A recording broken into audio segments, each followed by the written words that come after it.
الرجیم بسم اللہ الرحمن الرحیم۔ آج ہم بات کریں گے کہ ایک مسلمان بھائی کا دوسرے مسلمان بھائی کے ساتھ مدد کرنا۔ تو اس حوالے سے بہت ساری آیات بھی ہمیں ملتی ہیں، بہت ساری احادیث بھی ملتی ہیں، بہت سارے واقعات بھی ہمیں ملتے ہیں کہ ہم مسلمان آپس میں بھائی بھائی ہیں، اور اگر کسی مسلمان بھائی کے اوپر کوئی ایسا آزمائشی وقت آ جائے تو ہم نے اس کی سپورٹ کرنی ہے، ہم نے اس کی مدد کرنی ہے، جتنا ہو سکے ہم نے اس کے ساتھ تعاون کرنا ہے اپنی استطاعت کے مطابق۔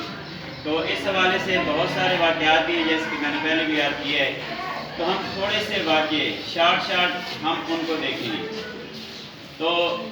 ایک بڑا پیارا واقعہ ہے کہ اور بڑا قربانی والا واقعہ ہے کہ ایک جنگ ہو رہی ہے، اور اس میں آقا علیہ السلام کے زمانے کا یہ واقعہ ہے۔ اور کیا ہوتا ہے کہ ایک صحابی جو اس جنگ میں شریک ہوئے تھے تو وہ پانی مانگتے ہیں، تو ایک اور دوسرے مسلمان بھائی وہ پانی لے کر دوڑ کے ان کے پاس آتے ہیں۔ جیسے ان کے پاس پہنچتے ہیں تو ساتھ والے ایک زخمی مسلمان بھائی ان کی پکار میں وہ پانی کا لفظ وہ بولتے ہیں، تو وہ کہتے ہیں کہ پہلے ان کو پانی دلاؤ، تو وہ پھر آگے ان کی طرف دوڑتے ہیں، پھر وہاں پہنچتے ہیں تو پھر ساتھ ایک اور آواز آتی ہے پانی کی۔ یہ واقعہ تو کافی لمبا ہے، لیکن میں صرف مختصر ایک بات سمجھانے کے لیے آپ کو یہ بتا رہا ہوں۔ تو پھر وہ ان کے پاس پہنچتے ہیں تو وہ شہید ہو چکے ہوتے ہیں، پھر وہ واپس آتے ہیں وہ دوسرے کے پاس تو وہ بھی شہید ہو چکے ہوتے ہیں، پھر وہ پہلے کے پاس آتے ہیں تو وہ بھی شہید ہو چکے ہوتے ہیں، یعنی مرتے وقت بھی دوسروں کا خیال رکھا گیا ہے۔ ایک اور بڑا پیارا سا واقعہ ہے کہ ایک صحابی کے ہاں یہ آقا علیہ السلام کے زمانہ مبارک کی باتیں ہیں، تو ایک گھر میں بکرے کی سری آئی، تو انہوں نے یہ سوچا کہ کیوں نہ میں اپنے جو پڑوسی ہیں ان کو میں دے دوں، تو میرا تو گزر بسر ہو رہا ہے، تو میرا تو گزارا ہو جائے گا، تو شاید ان کو زیادہ ضرورت ہے، تو ان کی خدمت میں انہوں نے ہدیہ کر دیا۔ اچھا، اب دوسرے گھر نے بھی یہی سوچا کہ مجھ سے زیادہ جو ہے وہ فلاں جو ہے گھر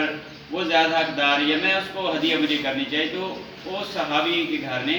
انہوں نے ان کو وہ ہدیہ کر دیا۔ پھر اسی طرح تیسرے گھر نے چوتھے نے اسی طرح وہ بکرے کی سری گھومتی ساتویں گھر جو پہلا گھر تھا جس نے وہ ہدیہ دی تھی اپنے ایک بھائی کو، تو اس تک وہ پہنچ جائے، یعنی کتنا وہ خیال رکھتے تھے۔ وہ حدیث شریف کی روشنی کا میں یہ بات کر رہا ہوں، کا مفہوم مبارک ہے کہ اگر جسم کے کسی حصے میں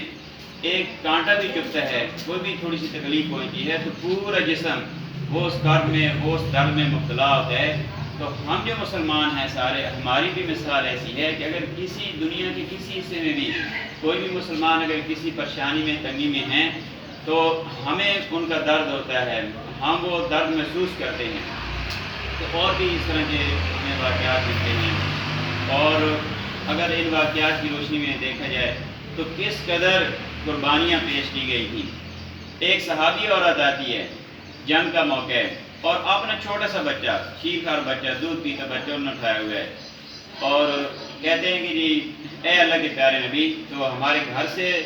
جو ہے میں نے بڑا دیکھا ہے کہ میں کیسے اس جنگ میں حصہ لے سکتی ہوں، تو مجھے آخر میں یہ بات ذہن میں آئی کہ آپ میرے بچے کو لے جائیں۔ تو اب جو صحابہ کرام بیٹھے تھے سارے تھوڑے اس بات پہ حیران کہ بچے کو ہم کیسے لے جائیں، تو کتنا قربانی کا جذبہ۔ میں یہ سارا واقعہ نہیں بتا رہا، صرف شارٹ کٹ بتا رہا ہوں، اگر سارا واقعہ بیان کیا جائے تو بات بڑی لمبی ہو جائے گی۔ تو نے کہا کہ یہ بچہ ڈھال کے طور پر استعمال ہو سکتا ہے، کہ اگر دشمن کی طرف سے کوئی تیر آتا ہے تو آپ اس بچے کو ڈھال بنا سکتے ہیں۔ کتنی بڑی قربانی۔ ایک صحابی عورت آئی اور عرض کی کہ میں نے بہت سوچا کہ میں کیسے اس جنگ میں حصہ لے سکتی ہوں، اپنا رول ادا کر سکتی ہوں، تو میں نے کہا کہ میرے سر کے بال بہت لمبے ہیں، تو وہ پیش کر دیے کہ یہ کسی گھوڑے کی وہ رسی بن سکتی ہے، یا اور اسی طرح کی کسی کام میں یہ آ سکتی ہے۔ تو اس طرح کی بہت بڑی ہمیں مثالیں ملتی ہیں، بہت بڑے ایسے واقعات ہمیں ملتے ہیں دوسروں کی خدمت کے، دوسروں کی مدد کرنے کے۔ تو ہم اپنی بات کی طرف آتے ہیں کہ اللہ کی طرف سے ایک آزمائش آئی ہوئی ہے۔ پاکستان میں یہ سیلاب کے حوالے سے بہت زیادہ تباہ کاریاں مچی ہوئی ہیں، اور اس حوالے سے ہم نے ایک تہیہ کر رکھا ہے کہ اپنی استطاعت کے مطابق جتنا ہم سے تعاون ہو سکا، جتنی ہم اپنے ان مسلمان بہن بھائیوں کو ہم مدد کر سکتے ہیں ہم وہ کریں گے۔ اور اسی سلسلے میں آج تیسرا دن ہے، ہم تھوڑی تھوڑی کلیکشن کر رہے ہیں۔ آپ بچے ہیں تو اپنی استطاعت کے مطابق، وہ میں پہلے بھی ایک دو اسکولوں کا میں نے دیکھا ہے کہ وہ بچے اپنے کھلونے تک دے رہے ہیں، کہ وہاں جو سیلاب میں بچوں کے گھر، والدین کے ان کے گھر جو تباہ ہوئے ہیں، اب بچے ہیں ان کے جو کھلونے تھے کہ کھلونوں تک ان کو جو ہے وہ لاس ہوا ہے، تو اب چھوٹے بچے ہیں ان کے لیے کھلونے کر رہے ہیں اکٹھے کہ جی ادھر جو تباہ کاریاں سیلاب کی ہوئی ہیں اور وہاں لازم بات ہے بچے بھی ہیں، تو اب اتنا جذبہ بچوں کا ہے، اب کوئی 10 روپے دے رہا ہے، کوئی کھلونا دے رہا ہے، کوئی اپنے کپڑے دے رہا ہے، یعنی جو اس طرح کی چیزیں ہیں۔ تو ہم بھی انشاءاللہ کوشش کر رہے ہیں، اور حد الوسع ہماری کوشش ہے اور سب کی ہمت ہے، اور اللہ سب سے بڑی بات یہ ہے کہ اللہ کا کرم ہے، یہ اللہ کی طرف سے ایک توفیق ملتی ہے، یہ اللہ کی رحمت ہوتی ہے، اللہ کا کرم ہوتا ہے کہ ایک نیکی کا جذبہ بنتا ہے یا نیکی کے لیے قدم اٹھتا ہے، تو اس کے لیے یہ کوشش کی جا رہی ہے۔ تو ہماری بھی کوشش ہوگی کہ آج اور کل والا دن ہم لگا کے جتنا سامان، جو کیش، جو چیزیں ہمارے پاس اکٹھی ہوں گی وہ انشاءاللہ ہم ان اپنے مسلمان بھائی تک پہنچائیں گے۔ بس اس کے لیے ہم سب نے، اسٹاف نے بھی اور بچوں نے بھی کوشش کرنی ہے کہ جتنا